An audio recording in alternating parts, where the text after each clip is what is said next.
خان مفتی صاحب، جب اللہ کو پتہ تھا کہ میں الگ الگ کتابیں نازل کروں گا تو الگ الگ مذاہب بنیں گے اور پھر ان میں اختلاف ہوگا، تو اللہ نے ڈائریکٹ قرآن ہی کیوں نازل نہیں کیا؟ اللہ نے زمانے کے لحاظ سے الگ الگ کتابیں نازل کی ہیں، ان کتابوں کا مضمون الگ الگ نہیں تھا۔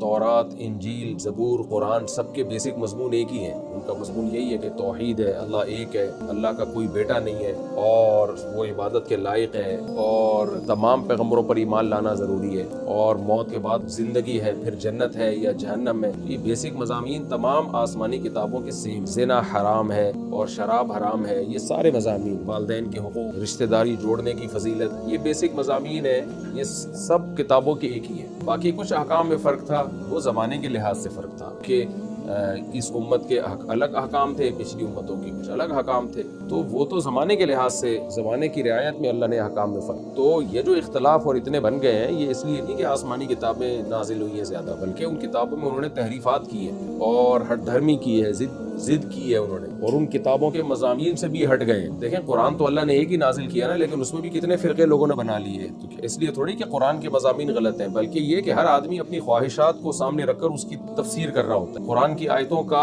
اپنی طرف سے مطلب بیان کرتا ہے، تو پھر فرقے بنتے ہیں اس سے۔ آپ اسلاف سے اعتماد ختم کر دو، صحابہ تابعین سے، ائمہ مجتہدین سے اعتماد ختم کر کے لوگوں کے حال پہ چھوڑ دو، تو پھر فرقے بننا شروع ہو جاتے ہیں اس طریقے سے۔ تو فرقوں کی وجہ یہ نہیں ہے کہ مختلف آسمانی کتابیں نازل ہوئی ہیں، بلکہ فرقوں کی وجہ یہ ہے کہ لوگوں نے حق کا ساتھ چھوڑا ہے۔ قرآن کہتا ہے کان الناس امۃ واحدۃ، لوگ ایک ہی امت تھے، پھر لوگوں میں اختلاف پیدا ہوا ہے ضد اور ہر دھرمی کی وجہ سے۔ من بعد ما جاءهم العلم بغیا بینہم، قرآن کہتا ہے علم ان کے پاس آیا، پھر بھی ضد اور نفرت کی بیس پہ انہوں نے آپس میں حق سے اختلاف کر کے مختلف فرقے بنائے۔ یہاں فرقوں سے وہ فرقے جو جہنمی فرقے، ایک تو فروعی اور اختلافی مسائل ہوتا ہے، وہ فرقوں میں داخل ہی نہیں۔ مریم شاہ جہاں صادق آباد سے، مفتی صاحب اپنے آپ کو جادو سے بچانے کا اسلامی طریقہ بتا دیں۔ سورہ فلق، سورہ ناس پڑھ کے رات کو دم کریں اپنے اوپر، آیت الکرسی پڑھ لیا کریں رات کو سونے سے پہلے، سورہ بقرہ کا آخری رکوع پڑھ لیں، یہ سب چیزیں حدیث میں آئی ہیں، اور اعوذ بکلمات اللہ التامہ من کل شیطان وہامہ ومن کل عین لامہ، یہ پڑھ لیا کریں تو انشاءاللہ نہیں ہوگا جادو۔ باقی یہ انہی پر ہوتا ہے جو ہر وقت جادو جادو سوچتے رہتے ہیں۔ جو جادوگروں کو